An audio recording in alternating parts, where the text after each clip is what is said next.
Hello students, last class में हम लोगों ने माइक्रोस्पोर के जर्मिनेशन को देख लिया था, यानी कि माइक्रोस्पोर का जर्मिनेशन हो गया था और एंथरजॉइट्स का फॉर्मेशन हो गया था। आज की क्लास में हम लोग पढ़ेंगे मेगास्पोर और उसके जर्मिनेशन के बारे में। मेगास्पोर का जर्मिनेशन होकर के कैसे एग का फॉर्मेशन होता है और उसके बाद एंथरजॉइट और एग दोनों फ्यूज करके क्या बनाते हैं, जाइगोट का फॉर्मेशन करते हैं, जिसे हम क्या कहते हैं, फर्टिलाइजेशन कहते हैं। और उसके बाद हम लोग एक लाइफ साइकिल बनाएंगे सिलेजिनेला की। So let's start the class. तो सबसे पहले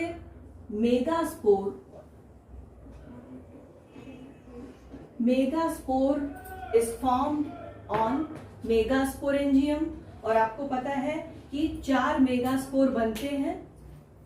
तो megaspore is formed in megasporangium, जिसकी साइज होती है approximately 1 to 5 mm in diameter. They are 1 to 5 millimeter in diameter and they are having tetrahedral shape. इनका जो शेप होता है वो कैसा होता है, टेट्राहेड्रल शेप होता है। नाउ मेगास्पोर में 2 लेयर पाई जाती हैं। The outer layer is known as exospore and the inner layer is known as endospore. So these 2 layers are present, outer layer and inner layer, the exospore and endospore. In case of Selaginella rupestris, जो कि एक बहुत ही common species है, Selaginella rupestris के case में अगर आप देखेंगे तो जो मेगास्पोर की वॉल होती है वो ट्राई लेयर्ड होती है, यानी कि outer layer, middle layer and inner layer. तो ये 3 लेयर पाई जाती हैं। Outer layer is known as exospore, inner layer is known as endospore और जो मिडिल वाली लेयर होती है उसे कहते हैं मेसोस्पोर। तो these 3 layers are present in case of megaspore ऑफ Selaginella rupestris. Now, how the megaspore germinate? तो हेडिंग डालिए, जर्मिनेशन ऑफ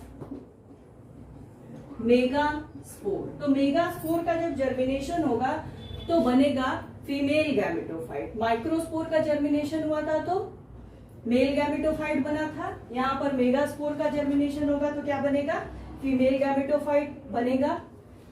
तो मेगास्पोर का जो जर्मिनेशन होता है वो तब होता है जब मेगास्पोर मेगास्पोरेंजियम में ही रहता है। तो जैसे कि माइक्रोस्पोर में हुआ था, बिल्कुल वैसे ही megaspore germinates while still within the the मेगास्पोरेंजियम। और इनके शेडिंग ड्यूरेशन की जो बात है वो हर स्पीशीज में अलग अलग होता है, लेकिन मोस्ट ऑफ द स्पीशीज में मेगास्पोर का जर्मिनेशन मेगास्पोरेंजियम में ही स्टार्ट हो जाता है। हालांकि इनके शेडिंग का टाइम क्या होता है हर स्पीशीज में वेरी करता है। जैसे कि कभी कभी क्या होता है कि जैसे ही आर्चिगोनिया का फॉर्मेशन होता है, जैसे ही आर्चिगोनिया का फॉर्मेशन होता है वैसे ही इनकी शेडिंग हो जाती है। मतलब कि आर्चिगोनिया के फॉर्मेशन होने तक they are present still in the megasporangium. तो कुछ स्पीशीज में आर्चिगोनिया फॉर्मेशन के बाद होता है और कुछ स्पीशीज में आप देखेंगे तो अंटिल फर्टिलाइजेशन, जब तक कि फर्टिलाइजेशन नहीं हो जाता तब तक मेगास्पोर का जर्मिनेशन मेगास्पोरेंजियम में ही होता है। तो अंटिल फर्टिलाइजेशन। और कभी कभी क्या होता है कि एम्ब्रियो फॉर्मेशन हो जाता है और वो भी एक कंसिडरेबल स्टेज तक पहुंच जाता है,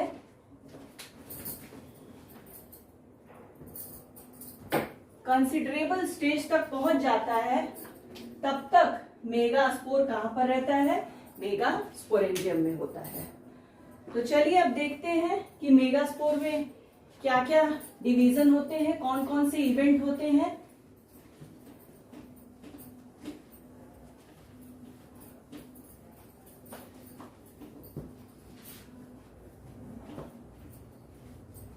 फर्स्टली ये जो मेगास्पोर होता है, इसका जो प्रोटोप्लास्ट होता है, इसमें होता है सिंगल हैप्लॉइड न्यूक्लियस। क्या होता है? सिंगल हैप्लॉइड न्यूक्लियस प्रेजेंट होता है। और प्रोटोप्लास्ट के अलावा इस प्रोटोप्लास्ट में होता है, पाया जाता है अबंडेंट साइटोप्लाज्म। साइटोप्लाज्म की मात्रा क्या होती है? बहुत ज्यादा होता है। Abundant cytoplasm is present in the protoplast of megaspore. तो ये जो साइटोप्लाज्म होता है, ये बनाता है एक थिन लेयर। ये एक थिन लेयर का फॉर्मेशन करता है, just lies near to endospore. Endospore आप लोग समझ रहे हैं, मेगास्पोर की 3 वॉल होती है, बताए थे, एक्सोस्पोर, एंडोस्पोर और बीच में क्या होता है? मेसोस्पोर। तो जो एंडोस्पोर वाला पोर्शन होता है, जो लेयर होती है, वहां पर एक थिन लेयर का फॉर्मेशन करता है। कौन? ये जो साइटोप्लाज्म है, वो एक थिन लेयर का फॉर्मेशन करता है। अब जो आउटर लेयर है, इसमें बहुत ही फास्टर ग्रोथ होती है। Outer layer of megaspore have very faster growth as compare to mesospore and endospore. Now middle layers, तो ये जो मिडिल लेयर होती है, ये क्या करती है? एक्सोस्पोर और एंडोस्पोर को क्या करती है? सेपरेशन का काम करती है। जो एक्सोस्पोर को और एंडोस्पोर को क्या करता है? एक दूसरे से अलग रहता है, एक्सेप्ट वन पॉइंट, एक पॉइंट को छोड़ करके, और वो पॉइंट होता है apex of the spore. Spore के एपेक्स वाले पोर्शन को छोड़ करके बाकी हर जगह से ये जो मिडिल लेयर होती है, वो एक्सोस्पोर और एंडोस्पोर को क्या करती है? सेपरेट करती है। केवल एक ही पॉइंट ऐसा होता है, यानी कि एपेक्स ऑफ द स्पोर होता है, जहां पर ये तीनों लेयर क्या होती है? एक दूसरे से जुड़ी रहती है। तो मेगास्पोर में होते हैं रिपीटेड डिवीजन। रिपीटेड डिवीजन के फलस्वरूप यहां पर बनता है considerable number of free nuclei. Considerable number of free nuclei, यानी कि बहुत सारे फ्री न्यूक्लियाई का क्या हो जाता है? फॉर्मेशन होता है। और जैसे ही फ्री न्यूक्लियाई बनती हैं, तो यहां पर सेल वॉल फॉर्मेशन क्या होता है? स्टार्ट हो जाता है। सेल वॉल का फॉर्मेशन शुरू हो जाता है।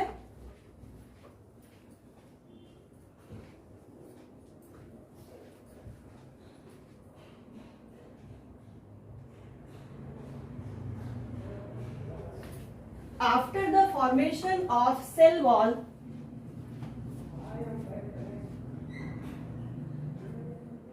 सबसे पहले जो एपिकल पोर्शन होता है, एपिकल पार्ट, वहां पर सेल वॉल का फॉर्मेशन सबसे शुरू में होता है। आफ्टर दिस क्या होता है? जैसे ही एपिकल पोर्शन में सेल वॉल का फॉर्मेशन स्टार्ट होता है, तो ये बना लेता है सेलुलर टिश्यू। सेलुलर टिश्यू बना लेता है। और ये जो सेलुलर टिश्यू होता है, ये करीब 2 से 3 सेल का बना होता है, इसीलिए इसे क्या कहते हैं? टिश्यू कहते हैं। तो एपिकल पोर्शन में जब सेल वॉल जैसे ही बनती है तो उसके बाद फॉर्मेशन होता है सेलुलर टिश्यू का, जो कि 2 से 3 सेल का बना होता है, और यही सेलुलर टिश्यू बना देती है एपिकल सेलुलर कुशन। ये बनाता है एपिकल सेलुलर कुशन, और ये जो एपिकल सेलुलर कुशन होता है ये 3 लेयर्ड होता है, 3 लेयर का बना होता है, और इसमें जो सबसे बाहर की लेयर होती है वो कैसी होती है, थिन होती है, और अंदर वाली जो लेयर होती है वो कैसी होती है, थिक होती है। मार्जिन पर कैसे होते हैं, थिक होते हैं, और मिडिल में कैसे होते हैं, थिक होते हैं। फिर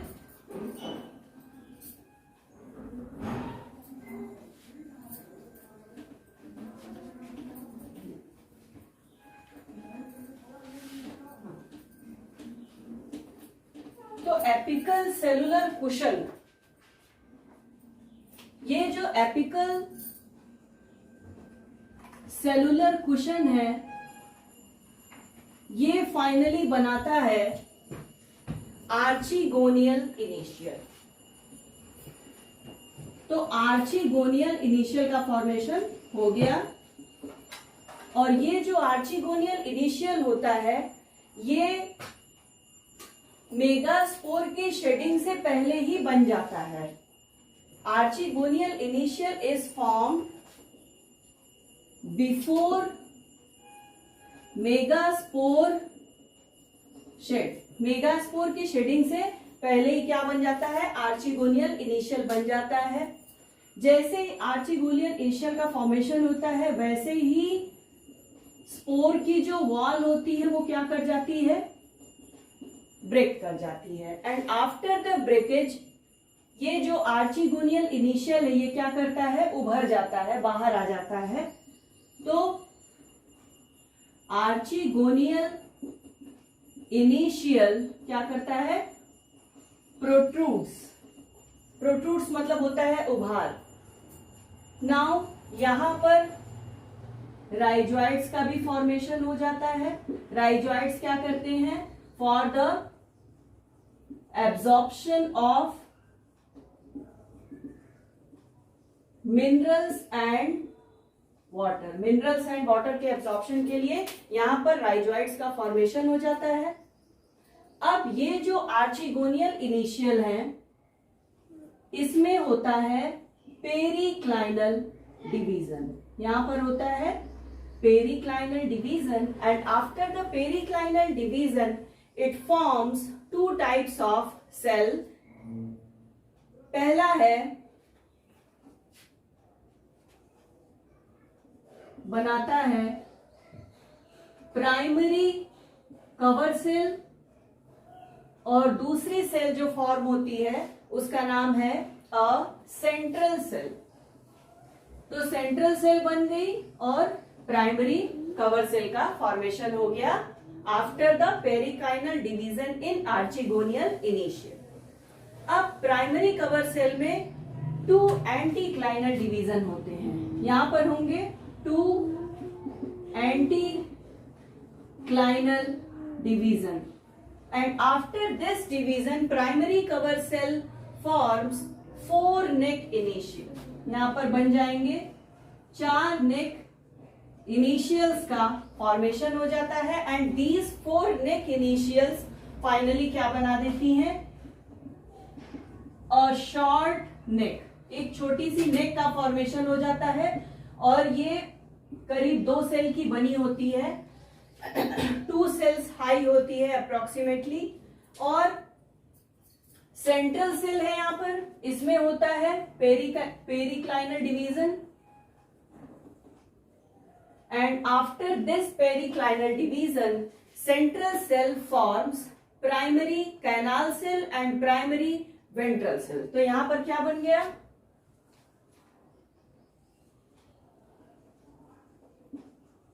प्राइमरी कैनाल सेल, और बन गया प्राइमरी वेंट्रल सेल। तो दो टाइप की सेल बन गई, primary canal cell and primary ventral cell. Primary canal cell जो होती है ये डायरेक्टली इट फंक्शंस एज, ये डायरेक्ट फंक्शन करने लगती है नेक कैनाल सेल की तरह। It directly functions as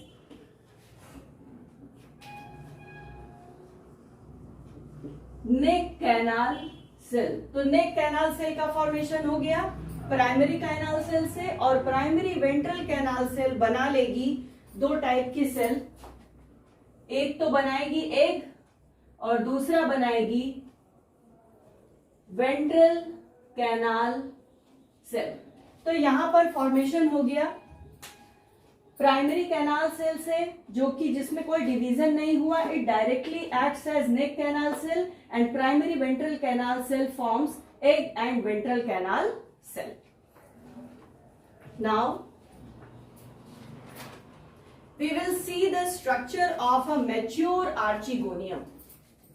mature archegonium में कौन कौन सी सेल पाई जा रही हैं, एक स्ट्रक्चर बना रहे हैं, जिससे आप लोगों को कॉन्सेप्ट और भी क्लियर हो जाएगा।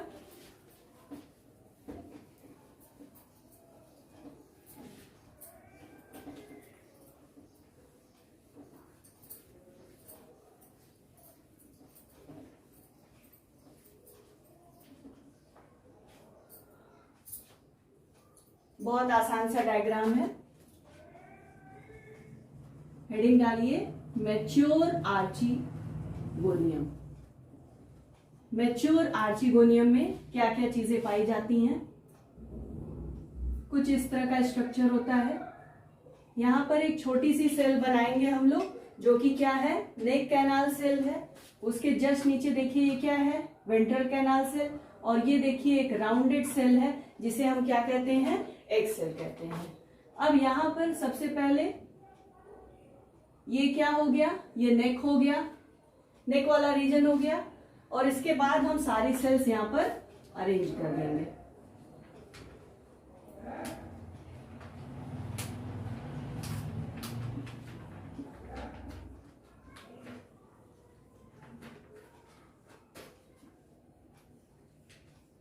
कुछ इस तरह से। तो ये क्या हो गया, नेक वाला पोर्शन हो गया। दिस जो अपेक्स पर सेल प्रेजेंट है, it is known as neck canal cell. ये है नेक कैनाल सेल। उसके बाद ये देखिए है वेंट्रल कैनाल सेल, और यहां पर जो राउंडेड स्ट्रक्चर देख रहे हैं ये है एग। तो these three structures are present in mature archegonium. यहां पर जो सबसे ऊपर का पोर्शन है, ये दो सेल्स का आप देख रहे हैं बना हुआ, this is known as neck of the archegonium. अब हम लोग पढ़ेंगे फर्टिलाइजेशन।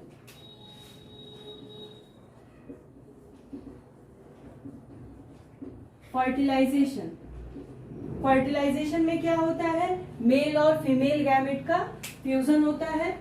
लेकिन यहां पर आप देख रहे हैं कि जो एग है वो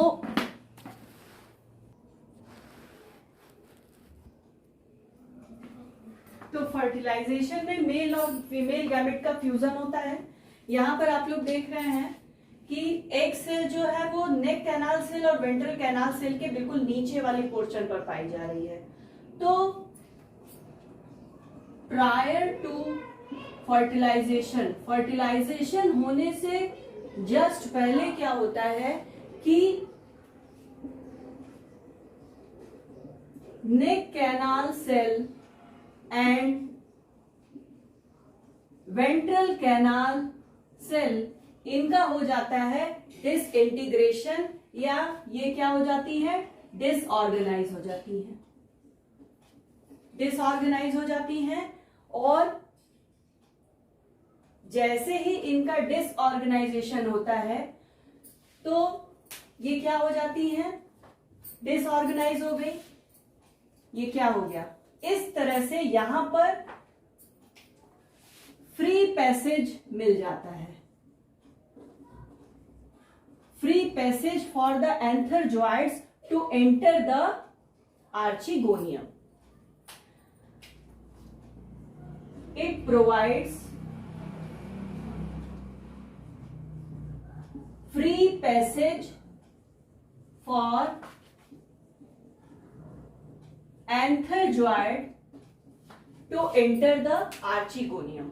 और जैसे ही ये एंटर करते हैं, एंटर जब करेंगे तो ये जो एंथर-जोइड्स होते हैं ये ड्यू या रेन वाटर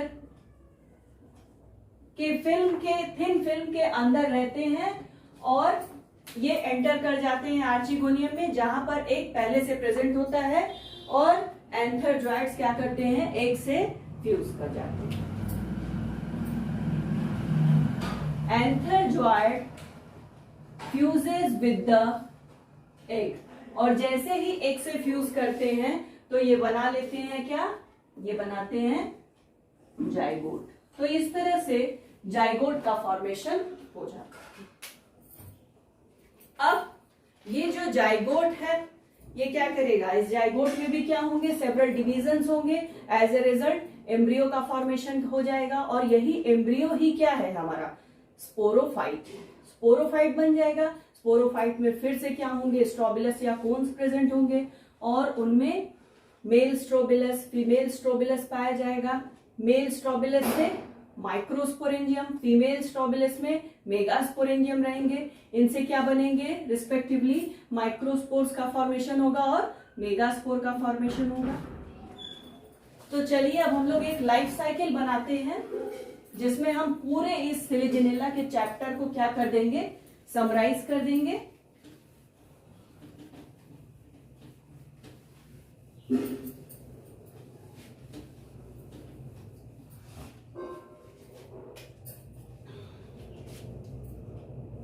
तो ये जो जाइगोट था ये क्या बना देगा, एम्ब्रियो बनाएगा. अब हम पढ़ेंगे लाइफ साइकिल ऑफ सिलिजिनेला. तो सबसे पहले हम शुरू करते हैं स्ट्रोबिलस से. स्ट्रोबिलस में क्या प्रेजेंट है, माइक्रोस्पोरेंजियम और मेगास्पोरेंजियम. माइक्रोस्पोरेंजियम में रहेंगे माइक्रोस्पोर्स और मेगास्पोरेंजियम से लिबरेट होंगे मेगास्पोर. और ये माइक्रोस्पोर बनाएंगे मेल गैमेटोफाइट, या इसे आप कह सकते हैं और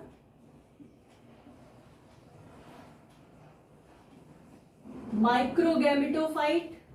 और मेगास्पोर बनाएगा क्या, फीमेल गैमेटोफाइट, या बना लेगा क्या, mega gametophyte. After the formation of male and female gametophyte, it produces mega gametophyte produce करेगा एग. एग नहीं, पहले आर्चीगोनिया बनाते हैं हम लोग. आर्चीगोनिया का फॉर्मेशन होगा और माइक्रोगैमेटोफाइट से फॉर्मेशन होगा एंथ्रीडियम का. एंथ्रीडियम बनाएगा क्या, एंथर-जोइड बनाएगा. और आर्चीगोनिया से फॉर्मेशन होगा एग का. दोनों में क्या होगा, फर्टिलाइजेशन होगा और एज ए रिजल्ट फॉर्मेशन होगा जाइगोट का. जाइगोट क्या बनाएगा, एम्ब्रियो बनाएगा, यानी कि यंग स्पोरोफाइट बनाएगा. और यंग स्पोरोफाइट से क्या बनेगा, मैच्योर स्पोरोफाइट बनाएगा. और इस तरह से ये साइकिल क्या होगी, सिलिजिनेला की चलती रहेगी. तो that's all about the topic, a very large topic, selaginella. In the next class हम लोग बात करेंगे एक न्यू जेनरा की.